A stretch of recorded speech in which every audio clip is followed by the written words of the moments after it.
교재 20페이지에 이 부동산 공급 되겠습니다. 자, 이 이제 부동산의 공급의 같은 경우도 뭐 기본 개념은 우리가 알고서 가야 되는데 전 시간에 배웠던 부동산 수요 있죠.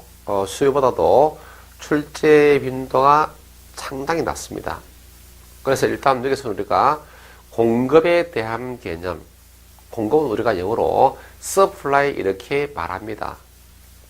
하는데 이때 이제 이런 곳에 부동산이 있다는 이야기죠. 예.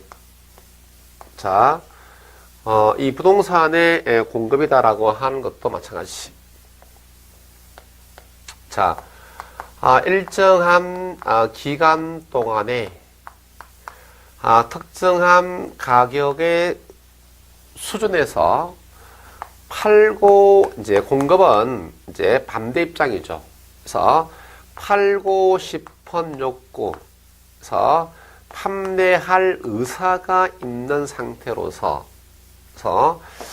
역시 이제 이때 보유한 부동산을 팔고 싶은 상태를 이야기하는 것이죠. 요 세 가지가 가장 중요한 핵심적 단어가 되겠습니다. 자, 그러면은 또 일단 또 일정 기간이기 때문에, 자, 지난 시간 우리가 배웠습니다. 기간에 대한 개념은 유량의 개념이다, 저량이다, 유량의 개념이다 라고 하는 거 배웠습니다.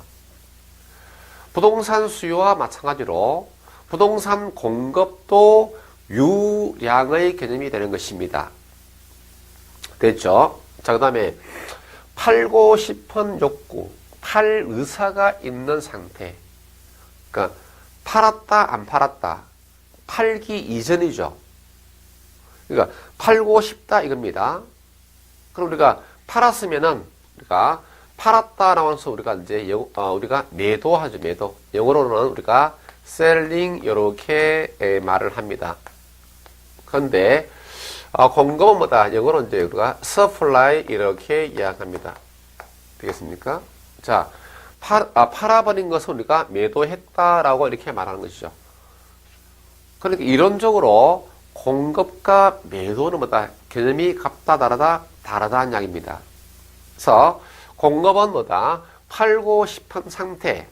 아직까지 팔기 이전이죠. 그래서 사전적 개념이다라고 이렇게 말한다. 사후적이 아니라 사전적 개념이다. 자, 그 다음에 역시 내가 가지고 있는 부동산을 팔아야 되겠죠.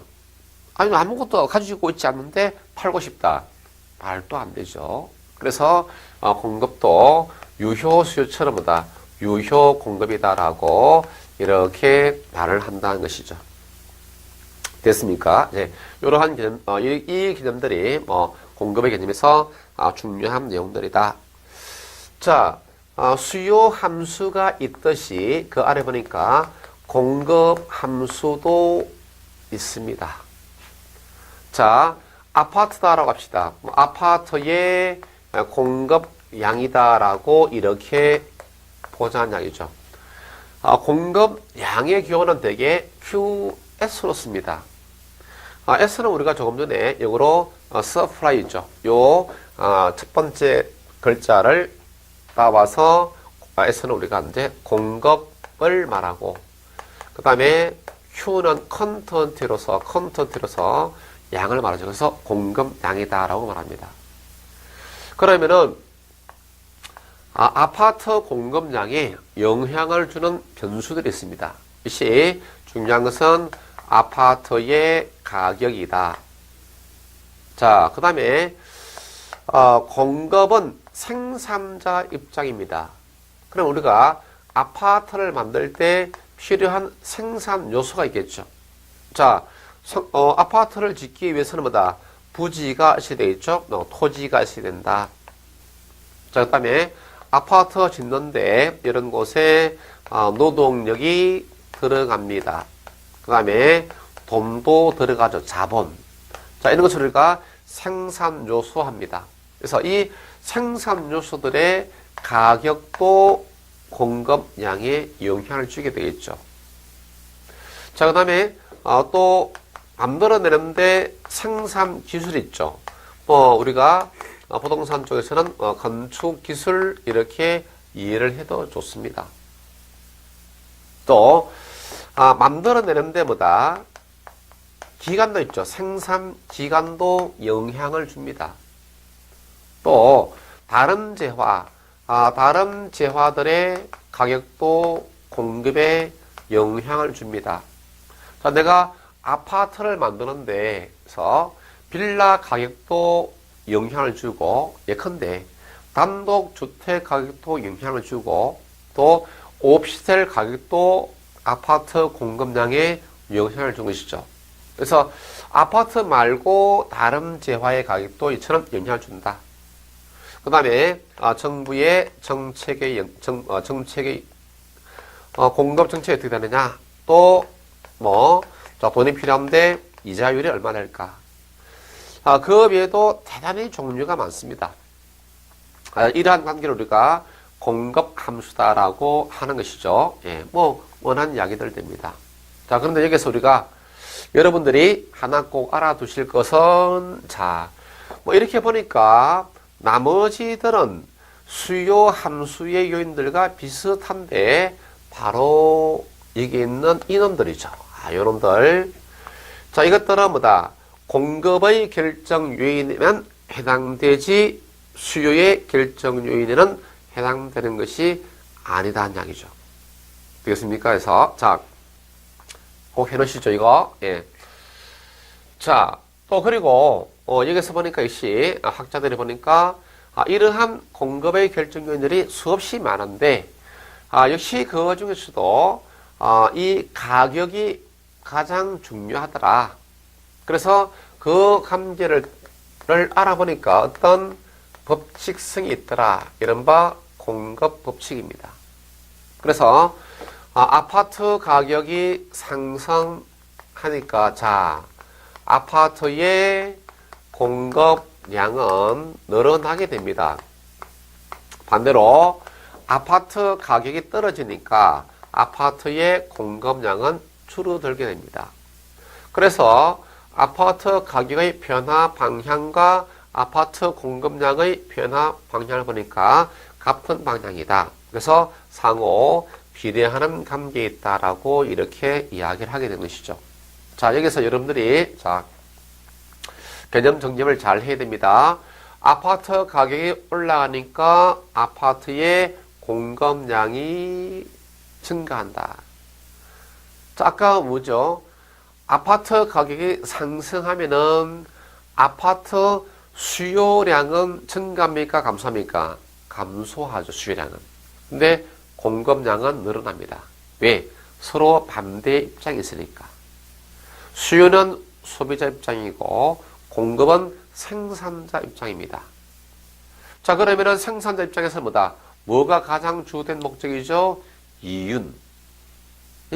이윤을 많이 남기는 게 주된 목적이 되는 것이죠. 그러면은, 자, 예를 들어서 여러분들이 주택건설업체 사장님이다라고 생각해 보시죠. 사장님. 자, 그런데 현재 부동산 시장에서 아파트 값이 오르고 있습니다. 그러면은 건설업체 입장에서는 뭐죠? 아파트를 만들어서 파는 것이 이윤이 많이 남겠죠. 왜? 값은 오르니까. 그래서 생산자는 뭐다? 이윤 추가 궁극적인 목적이기 때문에 시장에서 어떤 재화의 가격이 상승하면 뭐다? 공급량이 늘어나는 것입니다. 반대로 시장에서 가격이 떨어지면 뭐죠? 공급량이 줄어드는 것입니다. 왜? 가격이 떨어지는 거 잘못 만들었다고 뭐다? 안 팔리거나 팔아서도 손실이 날 수 있기 때문이죠. 그래서 이 공급량과 수요량은 뭐다? 서로 상대방 입장에 있으니까 움직이는 방향이 반대가 되는 것이에요, 반대가. 되겠습니까? 그래서 이게 공급 법칙이다. 자, 이러한 공급 법칙에 근거해서 그 밑에 보니까 공급 곡선이 등장합니다. 공급 곡선 있죠? 예. 공급 곡선의 방향은 최소한 우리가 알고서 가야 됩니다. 이제 곡선을 그리겠습니다. 역시 요 세로축은 가격축입니다. 여기서는 가격축이고 프라이스 P고 이건 원점이고, 자, 그 다음에 여기가 공급량의 축입니다. QS로서 이렇게 간다는 이야기죠. 자, 만약에 아파트 가격이 단위 면적당 100만원 할 때 아파트 공급량이 1000세대였다. 그런데 아파트 가격이 200만원 오르게 되니까 아파트의 공급량은 증가한다 이야기죠. 또 가격이 200에서 300으로 오르니까 공급량은 계속해서 증가를 하게 되는 것입니다. 그래서 이러한 점들을 이렇게 연결해 보죠. 이렇게 그림이 그려집니다. 이것이 공급 곡선이죠. 그런데 그리고 보니까 수요 곡선은 오른쪽 아래 이렇게 그려졌습니다. 공급보다 이렇게 그려지죠. 오른쪽 위쪽이죠. 이쪽 우상향한다. 되겠습니까? 예. 그래서 공급 곡선은 우상향한다는 것입니다. 이거는 최소한도 우리가 알고서 가야 될 내용이죠. 수요 곡선은 우하향이다 이 말입니다. 공급 곡선은 우상향이다. 오케이? 자, 갑니다. 자, 그런 것들을 21페이지 상단부까지 이야기하고 있습니다. 자, 그 다음에 21페이지 공급량의 변화와 공급의 변화가 있는데, 자, 이거 역시 수요량의 변화와 수요 변화와 같습니다. 공급량의 변화는 뭡니까? 당해 재화의 가격만 변할 때 결과 공급 곡선상에서 점이 이동한다. 자, 이런 경우들이죠. 자, 200만원일 때 공급량이 1,500이었습니다. 근데 아파트 가격이 300으로 오르니까 공급량이 1,800으로 늘어났습니다. 그래서 요 공급 곡선을 따라가면서 점들이 이동한다는 것이죠. 또 가격이 100만원으로 떨어지니까 공급량이 1,000으로 줄었습니다. 그래서 요 점이 이렇게 이동해서 간다. 자, 이것을 말한다. 이런 것들을 우리가 공급량의 변화다라고 이렇게 말한다. 되겠습니까? 공급량의 변화. 당해 재화의 가격만 변화하는 경우에 공급 곡선상에서 점이 이동한다. 이것을 공급량의 변화다. 자, 다음은 공급 변화입니다. 만약에 건축 기술이 발달했다라고 칩시다. 기술이 발달하면은 같은 비용으로 더 많이 생산할 수 있겠죠. 값은 변화가 없습니다.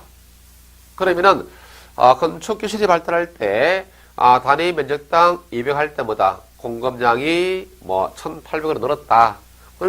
그러면은 요 점이 이렇게 이동했죠. 그래서 모든 가격 수준에서 요 공급 곡선과 나란하게 오른쪽으로 이동시키면 됩니다. 자, 그 다음에 반대로 건축 기술이 퇴보하였다는 이야기입니다.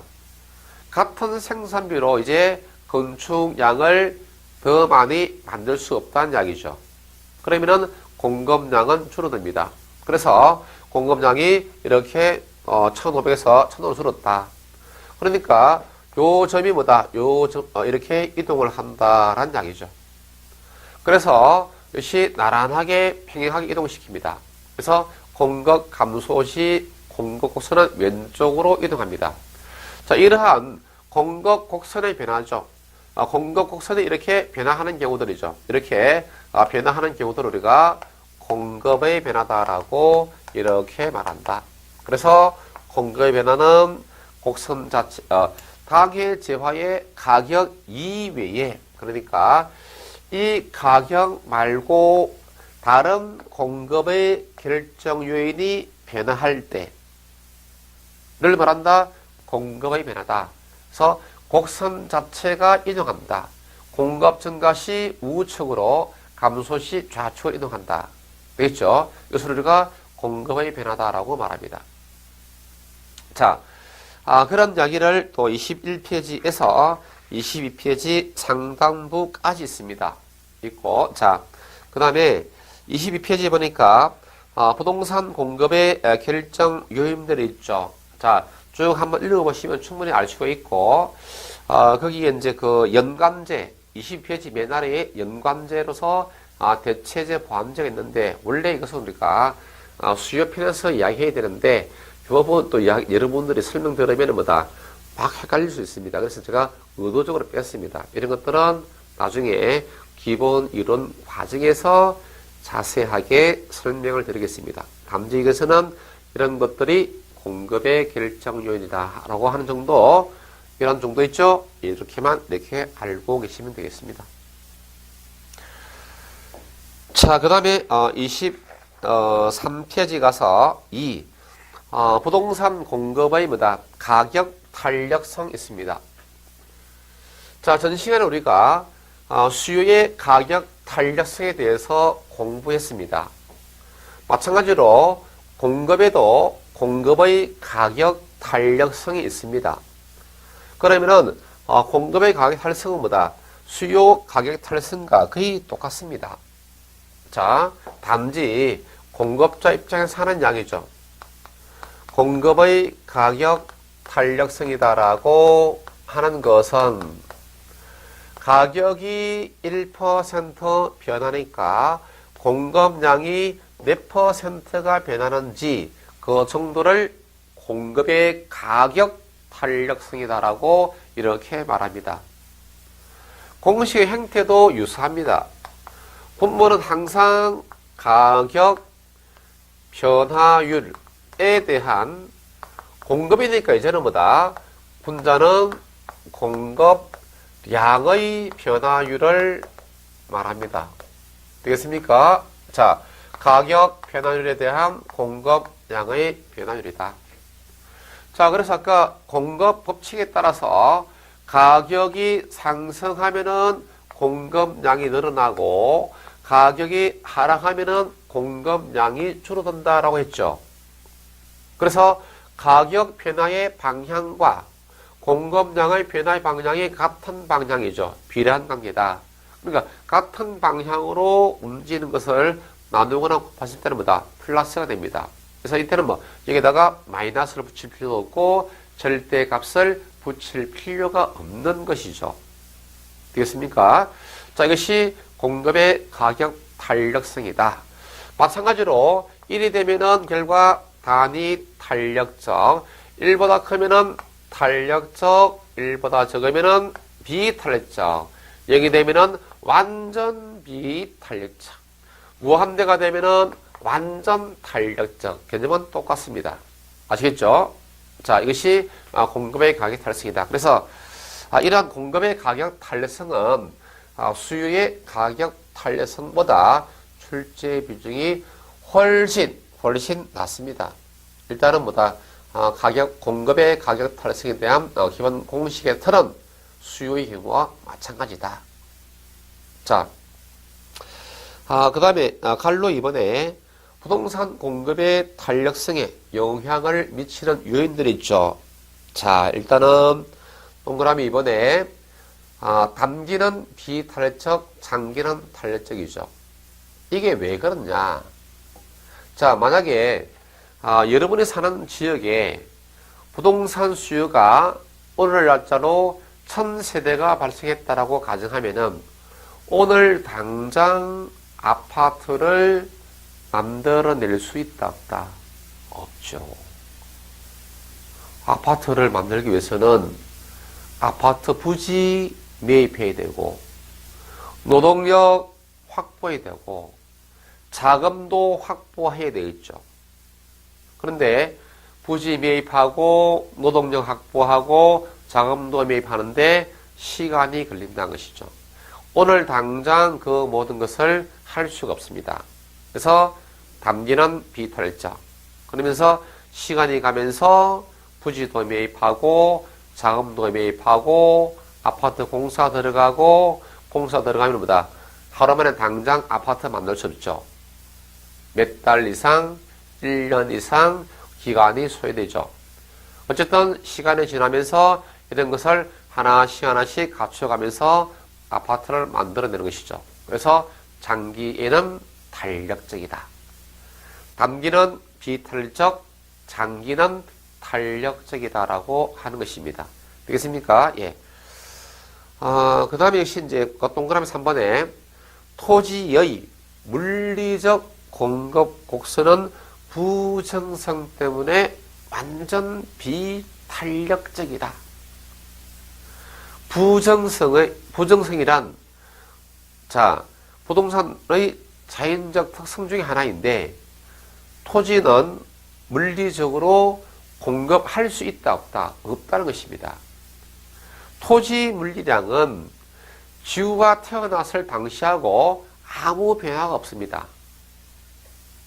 그래서 토지의 물리적 공급은 있을 수 있다, 없다? 없죠. 그래서 고정되어 있다. 그래서 완전 비탄력적이다라고 말합니다. 그래서 토지의 물리적 공급 곡선은 완전 수직으로 이렇게 서게 됩니다.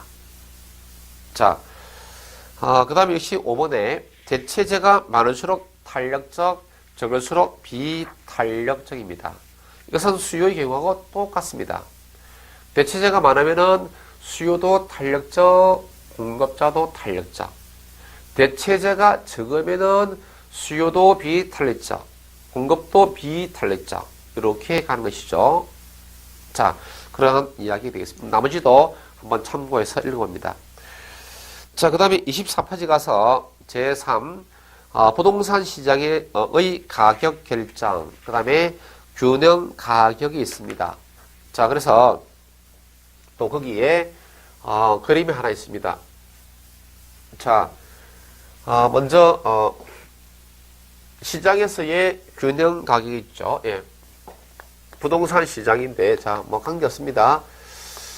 부동산 시장에서의 균형 가격이다라고 이렇게 합니다. 먼저 우리가 시장이다라고 하는 것은 뭐다?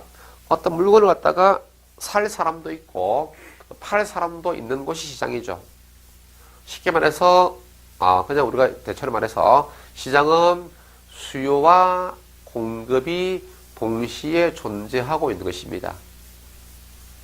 살 사람과 팔 사람의 흥정에 따라서 가격이 결정되죠. 그 시장에서 결정된 가격을 우리가 균형 가격 이렇게 이야기합니다. 자, 그러면은 시장은 뭐죠? 수요와 공급이 동시에 있는 곳이 시장이다. 그래서 그래프를 그린다면 여기가 원점이고, 그 다음에 이때 세로축이 가격축이고, 그 다음에 이제 횡축은 이제 거래량, 수량 되겠습니다. 수량. 양이 되겠습니다. 이때 수량의 축으로서 이렇게 나타내게 됩니다. 양의 축으로서. 자, 그러면은 뭐다? 지난 시간에 우리가 수요곡선은 뭐다? 우하향합니다. 수요곡선은 D로서 이렇게 표시합니다. 수요곡선, 여기 이제 한글로 쓰기 귀찮거든요. 귀찮으니까 그냥 D면즈. 공급곡선은 뭐다?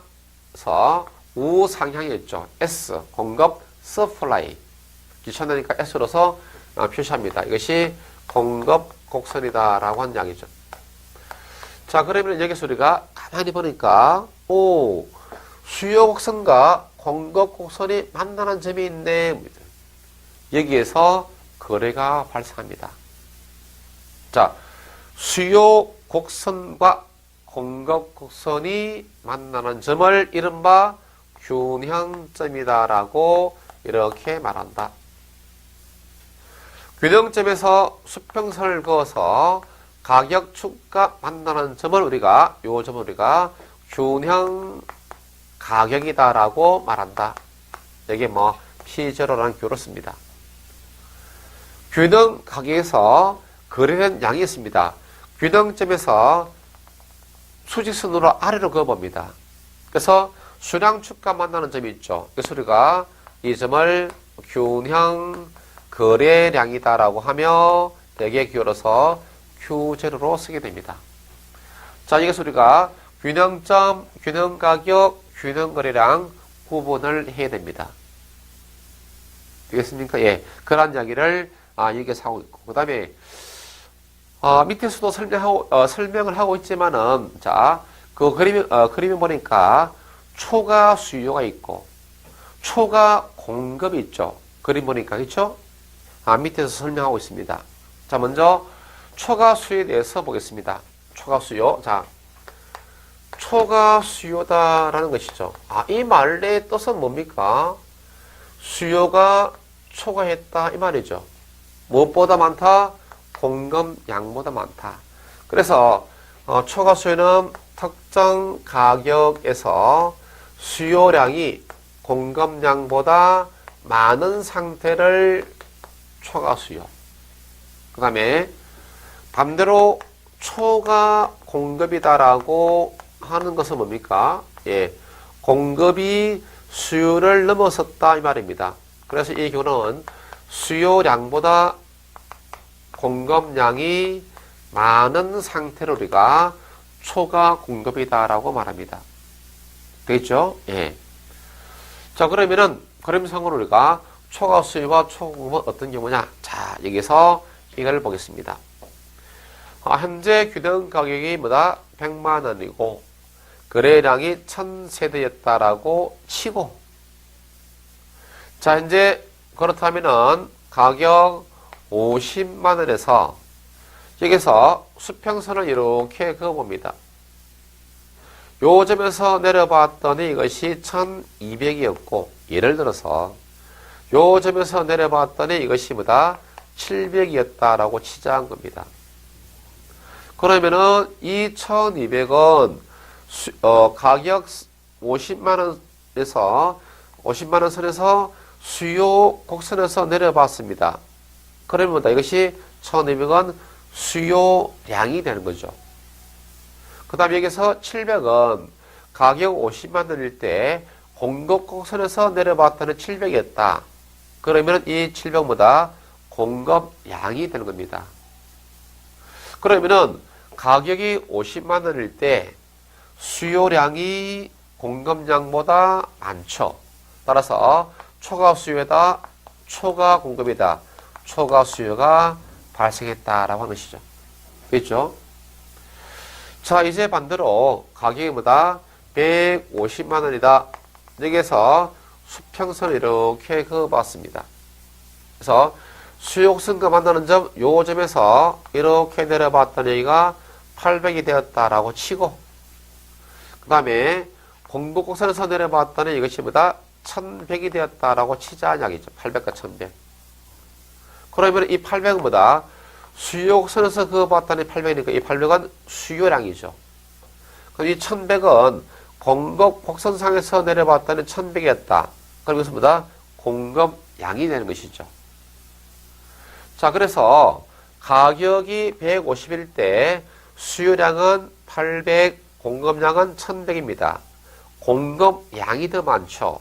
그래서 초과 공급이 발생했다라고 이렇게 이야기하는 겁니다. 그렇죠? 자, 그래서 시장에서 우리가 초과 수요와 초과 공급이 발생하면 뭐다? 가격 변화가 생깁니다. 그렇죠? 자, 그래서 그러한 또 구체적인 것들을 우리가 기본 이론 과정 때 이것보다 훨씬 자세하게 설명을 드리도록 하겠습니다. 여기서는 초과 수요에 대한 의미, 초과 공급의 의미는 잘 알아놓으시면 되겠습니다.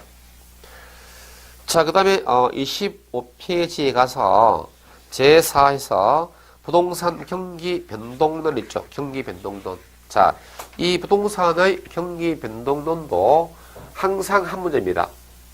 항상 한 문제씩 출제됩니다. 이 경우도 뭐 어렵지 않게 출제가 됩니다.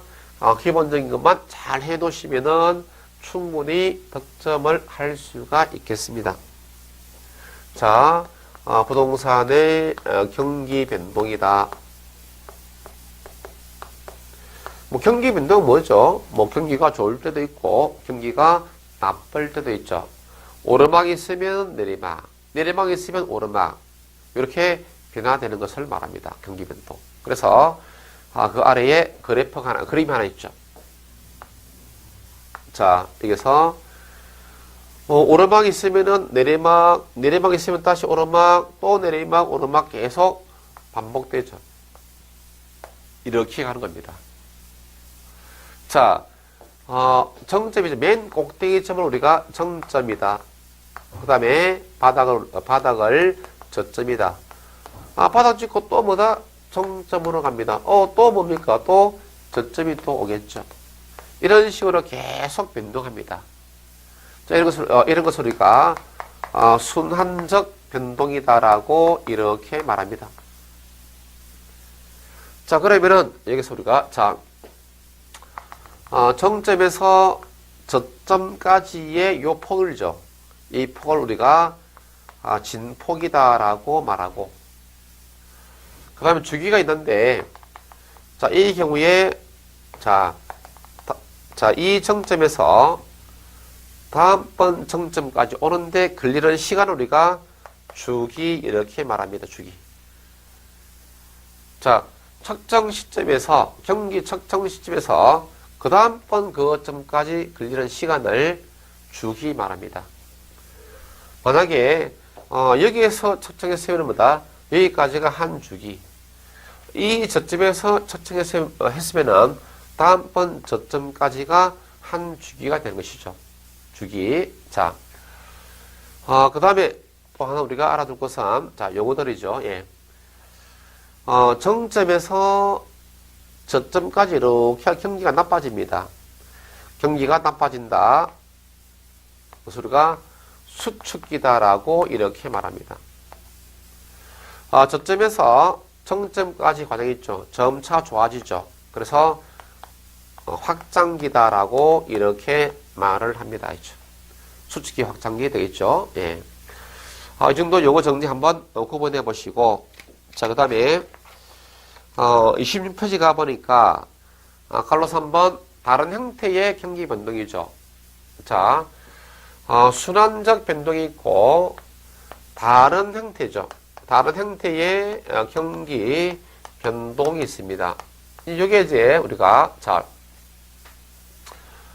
번째 계절적 변동이 있고, 그 다음에 이때 장기적 변동이 있습니다. 그 다음에 무작위적 변동이 있다는 것입니다. 자, 순환적 변동은 대개 그 주기가 20년의 주기로서 오는 것이 일반적이죠. 자, 계절적 변동은 그 주기가 1년 주기로입니다. 방학 때 보니까 대학가 주변에 원룸의 공실 변동이 생기더라.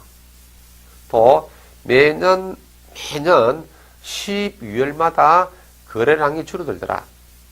1년을 주기로 하는 변동을 계절적 변동이다. 그 다음에 중장기적 변동이다라고 하는 것은 대개 50년 이상의 주기로 오는 것을 우리가 중장기적 변동이다. 그 다음에 무작위적 변동보다 주기가 없습니다. 자, 정부의 정책, 자연재해, 또는 전쟁, 근로자들의 장기 파업, 이런 것들은 주기가 없죠. 그때그때마다 달라질 수 있습니다. 그래서 주기가 없는 변동을 우리가 무작위적 변동이다. 또는 우리가 불규칙적 변동이다. 이것을 불규칙적 변동이다라고 이렇게 말을 하기도 한다. 참고로 중장기적 변동을 다르게 또 추세적 변동이다라고도 이렇게 말한다. 됐죠? 다른 형태의 경기 변동, 순환적 변동, 이렇게 한번 구분해 주시고, 그 다음에 이제 26페이지 아래쪽에 부동산 경기의 일반적 특징이 있습니다. 자, 주기는 일반 경기보다 긴 편입니다. 대개 일반 경기는 10년 주기로 말을 하는 경우가 많습니다. 그러나 부동산 경기는 대개 20년 주기로서 말합니다. 그래서 긴 편이다. 그 다음에 진폭도 큽니다. 진폭도 일반 경기에 비해서 큰 편이다. 자, 그 다음에 27페이지 각 순환 국면이죠. 자, 이게 뭐냐면은 정점에서 여기까지 경기가 하강하는 국면을 후퇴시장, 이 점에서 저점까지 하강하는 국면을 우리가 하향시장, 저점에서 여기까지 상승하는 국면을 회복시장, 여기에서 정점까지 우리가 상향시장, 또 후퇴, 또 하향, 계속 반복되겠죠. 그러니까 순환적 변동은 후퇴 시장이다. 그 다음에 또 하향 시장이다. 그 다음에 회복 시장이다. 그 다음에 상향 시장이다. 계속적으로 반복되는 것을 말합니다. 그런데 이러한 각 국면들은 뭐다?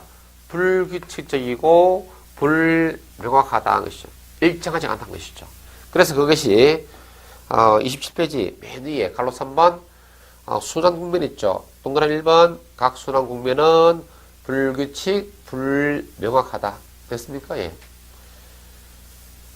그 다음에 나머지는 그냥 참고해도 됩니다. 예, 그래서 이렇게 하시고. 그 다음에 4. 부동산 경기 순환별 특징. 하향시장에서는 동그라미 3번과 4번이죠. 자, 여기가 하향시장입니다. 자, 5까지 올랐다가 이때마다 4까지 떨어지고 이때마다 3호까지 떨어졌습니다. 예를 들어서. 그러면 하향시장은 뭐다? 가격이 뭐다? 계속 하락하는 추세였습니다. 그러면 뭐다? 이 당시에 거래 사례 가격은 뭐다? 계속 떨어지기 때문에 거래 사례 가격은 뭐다? 상한선이 됩니다. 상한선. 최고 높은 가격이 되어버리죠. 왜? 계속 떨어지는 과정이 있으니까. 자, 그것이 하향시장에서 동그라미 3번에서 하는 이야기고, 그 다음에 4번에서는 뭐다? 하향시장보다 매도자보다도 매수자가 뭐다? 좀 더 탄력적이죠. 그래서 매수자 우위의 시장이다 라고 말합니다. 예. 그 다음에 회복시장이죠.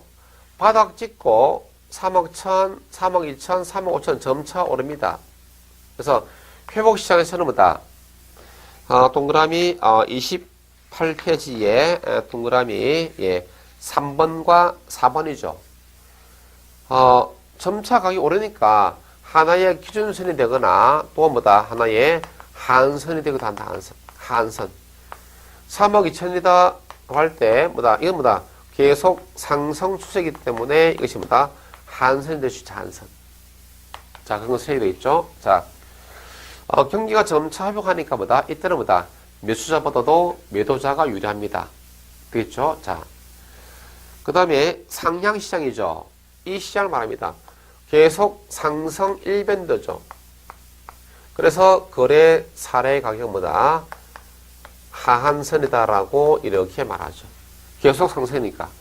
과거에 거래가 됐던 사례의 가격은 뭐다? 하한선이 된다. 자, 그 다음에 당연히 뭐다? 상향시장에서는 뭐다? 매도자가 우위를 차지하는 시장이 뭐다? 상향시장이다. 파는 사람이 유리하다는 이야기입니다. 되겠죠? 자, 그 다음에 후퇴시장입니다. 5억 찍고 점차 떨어집니다. 가격이. 점차 떨어진다는 이야기죠. 초기에는 뭐다? 하나의 기준이 되거나, 그 다음에 이거 뭐다? 5억 3천이, 4억 3천이 됐다. 4억 5천 됐다. 계속 떨어지니까 이것이 뭐다? 상한선이 되고 상한선. 그래서 후퇴시장에서의 사례 부동산의 가격은 기준이 되거나 상한선이 된다는 이야기죠. 그래서 이러한 후퇴시장에서는 뭐다? 상대적으로 매수자가 우위를 차지합니다. 왜? 매수자 입장에서는 뭐다? 지금 당장 살 필요가 없죠. 왜? 가만히 두면은 계속해서 떨어지기 때문에 기다렸다 사는 게 낫습니다. 매도자 입장은 뭡니까? 그냥 하루라도 빨리 파는 게 뭐다? 손해를 덜 보는 것이죠. 그래서 매도자보다 매수자가 우위를 차지하는 시장이 후퇴 시장이다. 그런 이야기를 거기에 동그라미 4번과 5번에서 이렇게 하고 있습니다. 자, 그래서 일단은 뭐다? 역시 이 시간은 이 시간에서는 부동산 공급하고 부동산 경기 변동에 대한 기초 입문이 되도록 하겠습니다.